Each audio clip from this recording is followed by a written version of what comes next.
দর্শক, আপনারা জানেন আজকে উখিয়ার কুতুপালং রোহিঙ্গা শরণার্থী ক্যাম্প 5-এ একটি পাহাড় ধসে মর্মান্তিক হতাহতের ঘটনা কিন্তু ঘটেছে। আপনারা ইতিমধ্যে কিন্তু অবগত আছেন।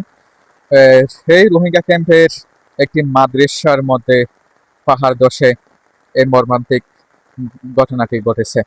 আপনারা জানেন আজকে বুধবার দুপুর আনুমানিক 1 ঘটিকার দিকে ভারী বৃষ্টিপাতের কারণে পাহাড় ধসে একটি মাদ্রাসার মধ্যে আশ্রয় পড়ে এবং মাদ্রাসার ভিতরে থাকা প্রায় 1/2 শতাধিক শিক্ষার্থী মাদ্রাসার ভিতর ছিলেন বলে আমরা স্থানীয় সূত্রে আমরা জানতে পারছি।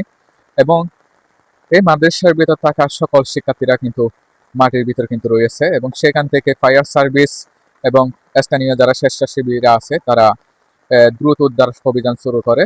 এবং আমরা যতটুকু এই পর্যন্ত পাওয়া তথ্য অনুযায়ী সাতজনের মৃতদেহ উদ্ধার করা হয়েছে এমনটা আমরা খবর পেয়েছি। আর পাশাপাশি প্রায় 12 জন মতো জীবিত উদ্ধার করেছে, তারা গুরুতর আহত অবস্থায়। এবং এই মাদ্রাসার ভিতর এবং মাটির ভিতরে আরো অনেক শিক্ষার্থীরা শিশুরা কিন্তু রয়েছেন বলে আমরা জানতে পারছি।